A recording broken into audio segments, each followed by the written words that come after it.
What? This pathetic meal on a precious day off? How poor can you be? My eldest son's wife, who had come home to visit, complained about the meal I had prepared, her tone like that of a rebellious child. I thought she was relying on me like a real parent, to be repaid with such cruel treatment. I've reached my limit. My name is Estella, 62 years old. My only son, Eli, has moved out, and I live peacefully with my husband, Zachary. Lately, I've been attending the local community center, learning sewing as a hobby. I look forward to going there for lunch and coffee with friends I've met, and today is no different. I'm going fishing with my buddies. If the time works out, I'll pick you up, so give me a call. My husband calls out to me as I'm getting ready to leave. I can get back on my own, so just enjoy your fishing. It'll be a problem if something happens. I'll pick you up, so make sure to call. My husband can be a bit overprotective, but he's truly kind to me. Even if I can go and come back on my own, he always takes the initiative to drive me. No matter what happens in the future, my husband will protect me with his unwavering love. I was enjoying peaceful days, immersed in my hobbies with a sense of security. Then one day, I received an email from my son. I'm getting married to my girlfriend. I want to introduce her this Saturday. Are you free? Eli is 30 years old and works in sales at a major telecommunications company. He hasn't been home except for New Year's celebrations lately, saying he's busy with work and we haven't been in touch at all.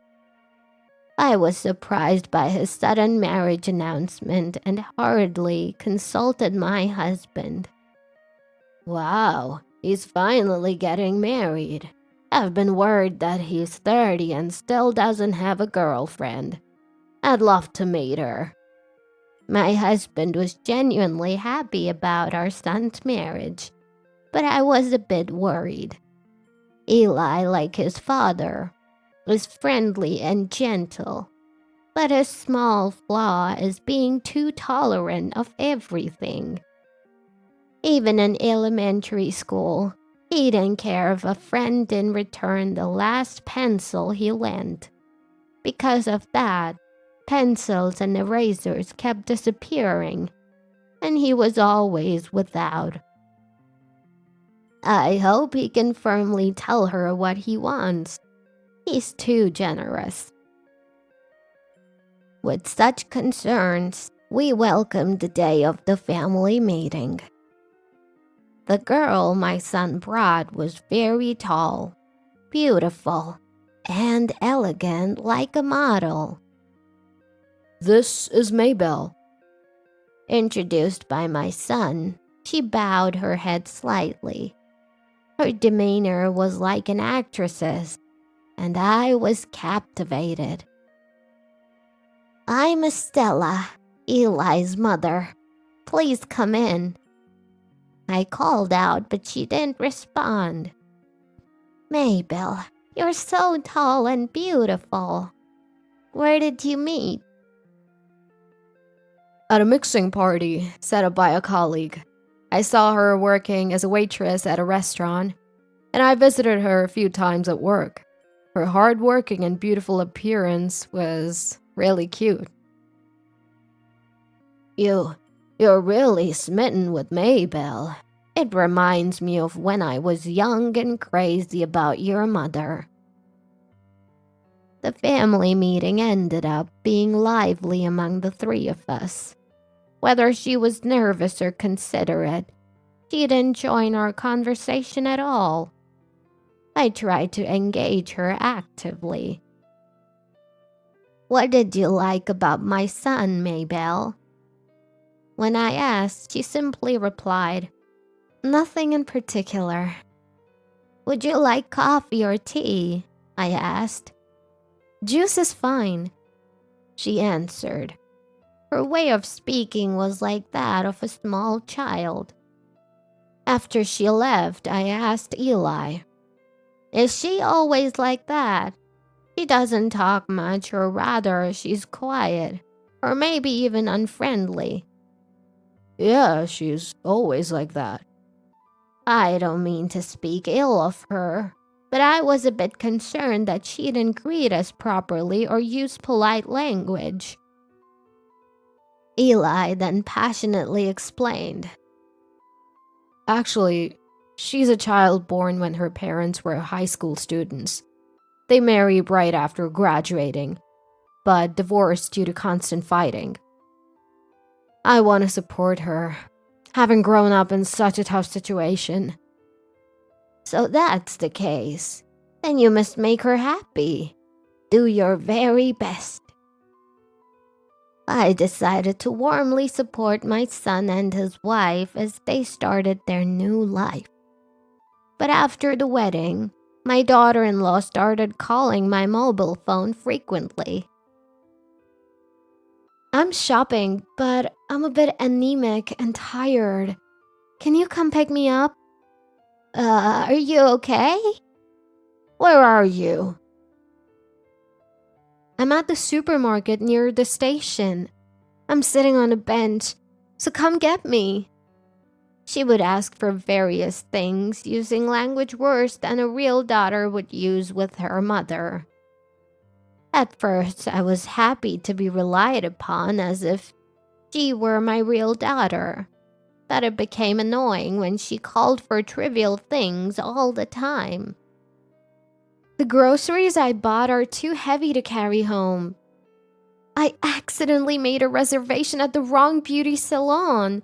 Can you drive me to the next town? It's pouring rain and I can't ride my bike home. Come pick me up." Calls like these came in all day long. While I was at the community center, I asked my husband to handle it, but sometimes he couldn't because he occasionally worked as a security guard. "Sorry, can you take a taxi today?" I'd say, and she'd reply, I'll do that if you pay the fare." I was undoubtedly being treated like a handyman. Whether it was due to her upbringing or not, my daughter-in-law's personality seemed quite twisted. Why did my son marry such a woman? How long will this situation continue? During a time filled with such doubts and anxieties, Eli came home alone. I asked him directly, "Why is Maybelle so selfish? She's beautiful, sure, but with that personality, it must be hard to be with her, right?" Eli hung his head a little and began to explain how they ended up getting married. He was smitten by her beauty and asked her out, but it wasn't easy. She demanded that he do whatever she said as a condition of dating, and he accepted it all.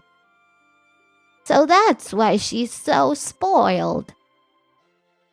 I regretted raising my son to be too weak and tolerant. After a while of no contact, my son said, "We'll come home together on the next holiday." and I prepared dinner to welcome them. But my daughter-in-law looked at the food I made and snapped. "What? Fried chicken and omelets? This isn't a kid's field trip, you know. Serve something like steak. How poor can you be to serve such a pathetic meal?" She berated me with the crude language of a delinquent. "I'm sorry. I should have told Mom about your favorite foods." My son bowed his head, looking defeated. Being manipulated by his wife and losing control, he is too good-natured. His wife, taking Eli's submissive attitude for granted, said, "Oh, I don't like raw fish. If it's Japanese food, I prefer meat sushi with roast beef or prosciutto. I'll tell you the place I always go to, so hurry up and order delivery." Just as I was about to raise my voice, my husband stood up, his deep voice trembling with anger. "This is the last time we'll see your faces. Think of this as your last supper and eat whatever meat sushi you want." I had never seen my usually gentle husband explode with anger like this. My son and his wife were stunned, their eyes wide open. "What do you mean by the last?" "It means exactly what it says. Your mother planned this menu long ago, making your favorites like fried chicken, omelets, roast beef, and even cake. And yet, you insulted us pathetic and treat us like poor people. We're cutting ties with you two today." My husband must have reached his breaking point. He seemed determined to sever ties with them. "What? If there's roast beef and cake, bring it out first. It's your fault for hiding it. Don't yell at me." My daughter-in-law, fearless, snapped back at my husband. If my husband had reached his limit, I was ready to challenge this devilish daughter-in-law without holding back. "I'm sorry I didn't prepare what you like. Do you have any requests?" "I told you already, meat sushi with roast beef and prosciutto, and also ahio and aqua pazza." She continued to order, unfazed by my husband's anger. "I don't have olive oil for ahio, but I have red snapper and clams, so I can make aqua pazza. I'll leave the rest to you." I quickly took out the ingredients from the refrigerator and handed her a pot. "What? You want me to do it?" She froze, holding the pot. "It seems my cooking doesn't suit your taste. Show me your skills as a housewife." I decided to leave the cooking to her. "That's a good idea. Since you called her cooking pathetic and called us poor, your cooking must be delicious." My husband backed me up. "No, I mean, I'm a guest, right?" I faced my daughter-in-law, who was trying to make excuses, and shouted, "No excuses! Just do it!" She was overwhelmed by my momentum and put the pot on the stove with trembling hands. "Don't heat it empty. The pot will burn. Start with desanding the clams and removing the stems from the cherry tomatoes." Whether she resigned herself to my stern attitude or not, she began to tap the clams with the fork. "Don't you desand clams by soaking them in salt water? Not tapping them." Eli watched his wife's cooking with a stunned expression. "I don't know that. Making a guest do this? You really are a devil, mother-in-law." Losing her way out and furious, she threw the fork, and a loud laugh erupted from behind. "You criticize other people's cooking as pathetic, and you can't even desand clams. Also, you don't say thank you or sorry, and you have no manners at all." The voice belonged to my sister, Katrina, who had come to visit on her day off. I had been a cooking instructor at the cultural center for a few years. and my sister still teaches manners. I was in the next room until now, but your attitude and personality are really terrible. I have a lot to say, but first, what's with that outfit? Are you here to play? This outfit? It's the trendy Korean leggings. You think that's fashionable? Dressing appropriately for the time, place, and occasion is basic. I can't believe you came to your husband's family home in something that looks like pajamas. My sister, without any hard feelings, sternly scolded her for her complete lack of common sense.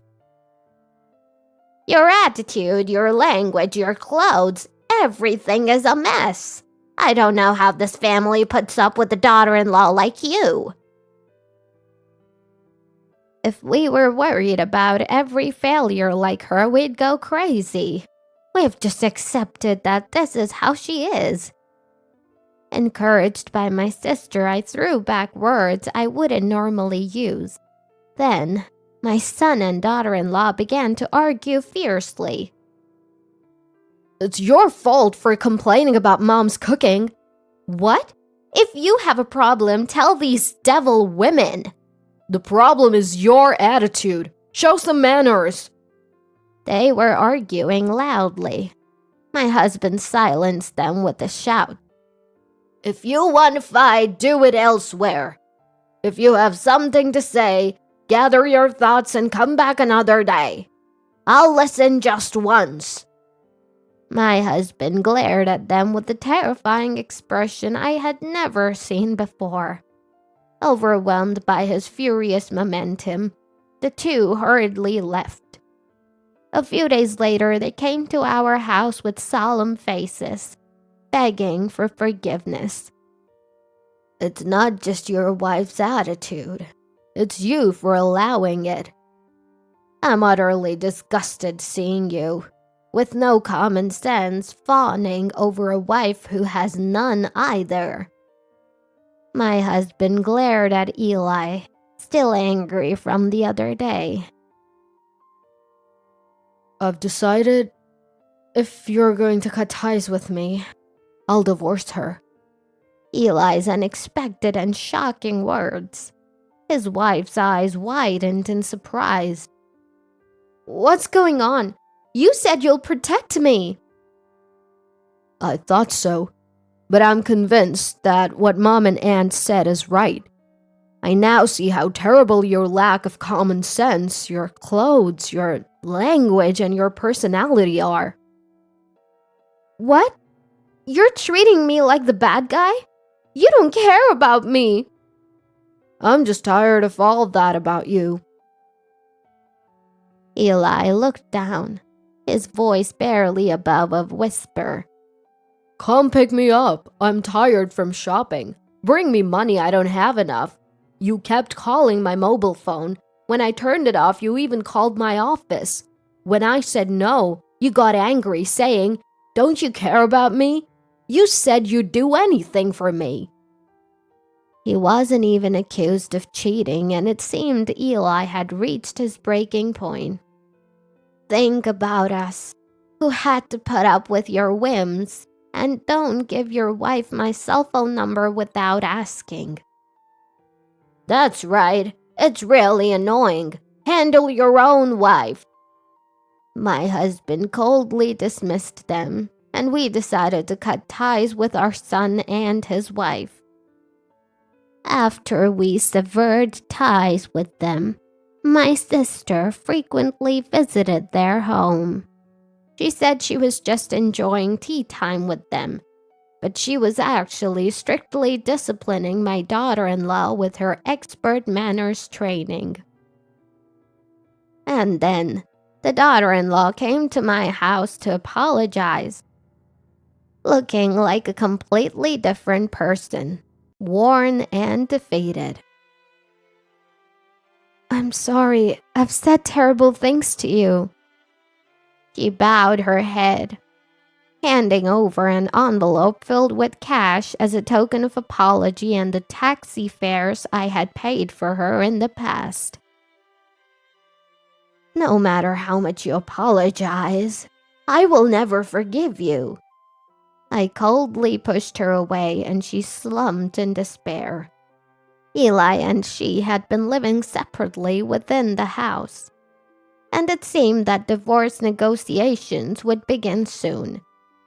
However, she couldn't get in touch with her biological mother, and she had neither a place to live nor any money. Driven into a corner, she seemed to realize how much her words and actions had troubled others. But it was already too late.